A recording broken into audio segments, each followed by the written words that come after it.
तर मुंबईमध्ये आज सकाळी जेव्हा मुसळधार पाऊस कोसळत होता त्यावेळी माहीम परिसरातील पितांबर लेन भागातील हाजी कासम इमारतीचा काही भाग हा कोसळला। ही इमारत विकासकांना विकसित करण्यासाठी घेतलेली होती, तरी काही जण दुसऱ्या मजल्यावर राहत होते। जिना कोसळला त्यामुळे ते लोक वर अडकून पडले, पण मग स्थानिक मनसैनिकांनी अग्निशमन दलाला बोलावून अडकलेल्या लोकांची सुटका केली। या दुर्घटनेत कुणालाही दुखापत झालेली नाही। स्थानिक माजी नगरसेवक मनीष चव्हाण आणि मनसेचे शाखा अध्यक्ष यांनी घटनास्थळी धाव घेऊन महानगरपालिकेचे अधिकारी आणि म्हाडाचे अधिकारी यांना बोलवून परिस्थिती आटोक्यात आणली। आणि याविषयी अधिक माहितीसाठी आपले प्रतिनिधी श्रीकृष्ण आवटे हे थेट आपल्यासोबत जोडले गेलेले आहेत। श्रीकृष्ण, काय सांगाल? मुंबईमध्ये आज सकाळपासूनच धो पाऊस बरसतोय आणि अनेक ठिकाणी दुर्घटना घडताना सुद्धा दिसून येत आहेत। माहीममध्ये सुद्धा तशीच काहीशी दुर्घटना घडलेली होती। सध्या काय स्थिती आहे आणि जे अडकलेले लोक होते दुसऱ्या मजल्यावर त्यांना कसं बाहेर काढलंय?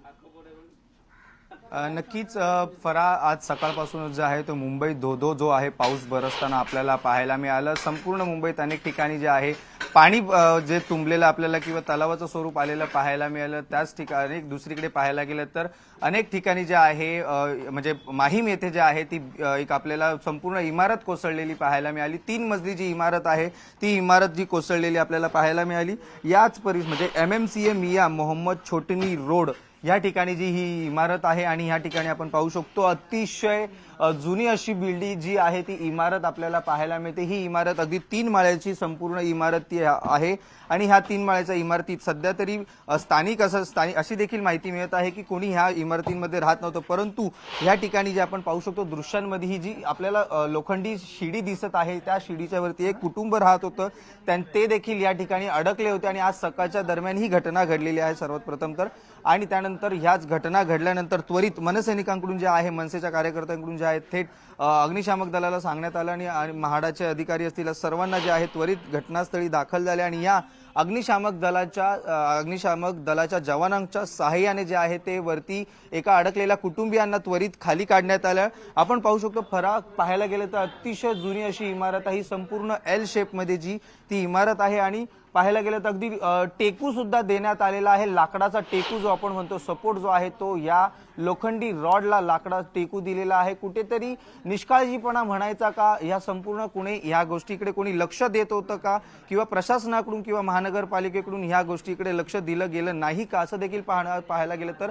आणि या संपूर्ण लोखंडी रॉड असेल संपूर्ण गंजलेला आपल्याला जो ते पाहताना मिळत आहे। एकीकडे आपण पाहू शकतो जर संपूर्ण इमारतीचं रॅबिज जे आहे ते काढण्यात आलेलं आहे अग्निशामक दलाकडून। अजूनही अग्निशामक दल असेल किंवा जे आहे महानगरपालिकेचे जे अधिकारी यांच्याकडून जे आहे ते रॅबिड काढण्याचं काम सुरू आहे। आणि आपण दुसरीकडे पाहू शकतो भल्या मोठ्या वायरी देखील जे आहे आपल्याला पाहायला मिळतात, म्हणजे अगदी जी केबिनची वायर असते लाईट जी सप्लाय दिली जाते संपूर्ण घरात त्याच्या वायरी देखील ज्या आहेत आपल्याला मोठ्या प्रमाणात अटकलेल्या आपल्याला पाहायला मिळतात। यामुळे कुठेतरी अगदी जर ह्या लाईटीचा किंवा करंट जर सप्लाय झाला असतं तर मोठी दुर्घटना घडली असती, पण अशी कुठली घटना घडलेली नाहीये। पण ह्या सर्व वायर्स असतील किंवा इतर सगळ्या गोष्टी जे पाहता मोठी दुर्घटना जी आहे ती टळलेली आपल्याला पाहायला मिळत आहे। एकूणच असं म्हणता येईल की दुर्घटना घडण्याची वाट बघते का यंत्रणा, असा सवाल या निमित्तानं उपस्थित होतोय। दरम्यान धन्यवाद तुम्ही दिलेल्या या सविस्तर माहितीसाठी।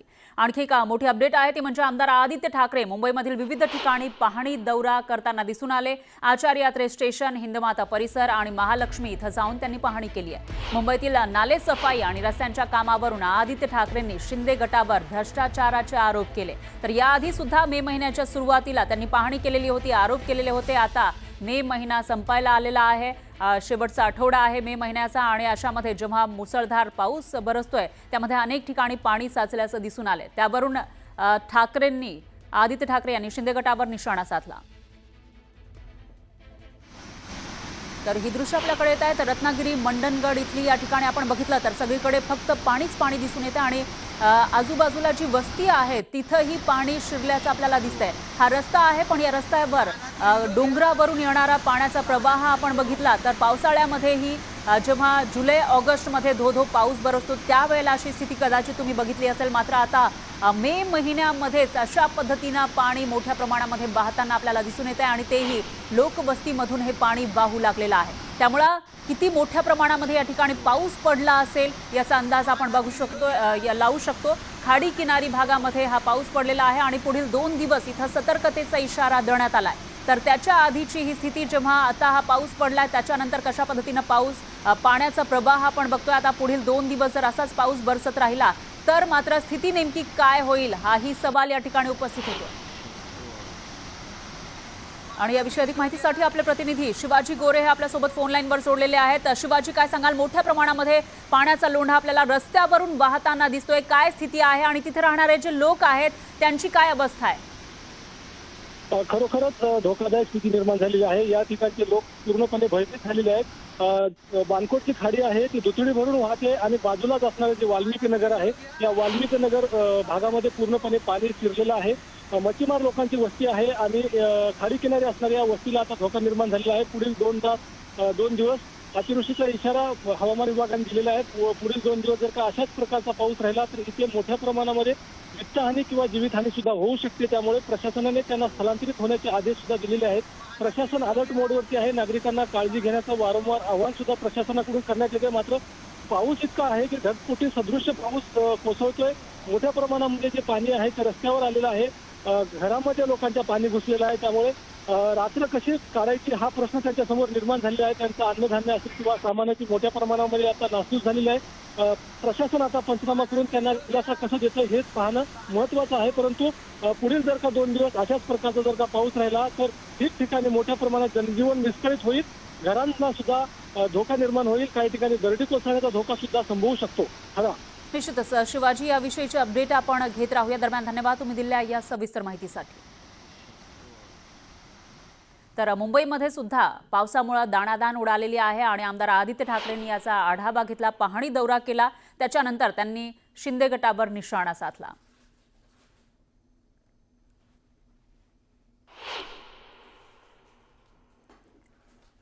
तिसऱ्यांदा की चौथ्यांदा पाऊस झालेला आहे। गेले 2 महिने आम्ही सातत्याने सांगत आहे की नाले सफाई नीट झालेली नाहीये। 2 महिने आम्ही सातत्याने सांगत आहे की मान्सून पूर्वीच्या बैठका असतात त्या महापालिकेने घेतल्या नाहीयेत आणि स्वतःला इन्फ्रामॅन बोलणारे, स्वतःला विजनरी बोलणारे आज कुठे आहेत? जे ग्रीन कार्पेट घालून सगळीकडे नाले सफाईला पाहणीला जात होते ते गायब कुठे आहेत हा एक प्रश्न आहेच। पण त्यांनी खाल्लेला पैसा नगरसेवकांना आणि राजकीय लोकांना फोडण्यात जात आहे, माजी नगरसेवकांना फोडण्यात जात आहे, पदाधिकाऱ्यांना फोडण्यात जात आहे। पण हा पैसा मुंबईकरांचा आज जे हाल झालेत त्याच्यातून काढलेला पैसा आहे। एकनाथ शिंदे हे खोटारडे आहेत हे लोकांसमोर आलेलं आहे, कारण त्यांनी सांगितलं होतं 2 वर्षात रस्ते खड्डामुक्त करू।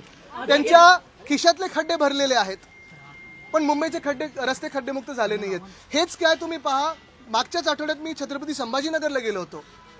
हिंदुर्ग सम्राट बाळासाहेब ठाकरे समृद्धी महामार्ग जो मिंदेंनी बनवायचा क्रेडिट घेण्याचा प्रयत्न करतोय, त्यांचं श्रेय एकच आहे की 1 किलोमीटर सुद्धा फ्लॅट कुठेही नाही। आपण पाहतोय तो रस्ता देखील वरती खालती सगळीकडे भ्रष्टाचार मिंदेंचा दिसत आहे। तिथे आता आपण पाहतो हिंदमाता 2022 साली आम्ही फ्लड फ्री केलं होतं। हिंदमाता पूर नियंत्रण आम्ही तिथे योजना केली होती, ते आज तुंबलेलं आहे। ब्रिज कॅन्डी इथे वॉर्डन रोडच्या जागी जिथे आता नवीन कॉन्क्रीटचा रस्ता झाला तिथे बाजूला ऍस्फॉल्टचा रस्ता खचलेला आहे। एकंदर भाजपा जी केंद्रात 10 वर्ष आहे, राज्यात 10 वर्ष आहे आणि आता पूर्णपणे सगळं काही यंत्रणा सीएम ऑफिस मधून चालते आणि नगर विकास खात्यातून चालते, ती कशी भ्रष्ट आहे आणि निकम्मी आहे हे आपल्याला दिसायला लागलेलं आहे। मुंबई विश्वास ठेवू शकत नाही भाजपवर, कारण जर ठेवला तर गोखले पुलाचे जसे हाल झाले होते किंवा अंधेरी सबवेचे झाले किंवा आज सगळं मुंबईत पाहतोय। बघा, रेड अलर्ट हा काही नवीन नाहीये। रेड अलर्ट हा आमच्याही वेळी यायचा, पण आमचं सरकार असताना एकतर आम्ही रस्त्यावर असायचो, कामं करत असायचो आणि दुसरं म्हणजे फ्लड स्पॉट्स कुठे असणार ही यादी आम्ही जाहीर करायचो, पंप लावायचो। हिंदमाता जे 2 वर्षापूर्वी आम्ही पूरमुक्त केलं होतं ते तिथे परत पूर कसं येऊ शकतो? तिथे पाणी भरूच कसं शकतं? तिथे तर पूर्ण यंत्रणा लावली आहे, म्हणजे कुठे ना कुठेतरी हे सरकार मुंबईचा द्वेष करतं हे दिसायला लागलं। 2 आठवडे झाले नाहीये तिथे आता आपल्याला आतही जाऊ देत नाहीये, जणू काही इमर्जन्सी लावलेली आहे। खालती राडा रोडा दिसतोय, म्हणजे मेट्रो वापरणाऱ्यांना काय धोका आहे तुम्ही पहा। पाणी तर तुंबलंच होतं, पण जिथून तुम्हाला व्हिज्युअल्स मिळाले असतील काही काही ठिकाणी कुठे काही कोलॅप्स झालंय का, काय दिसतंय का आपल्याला दिसत होतं।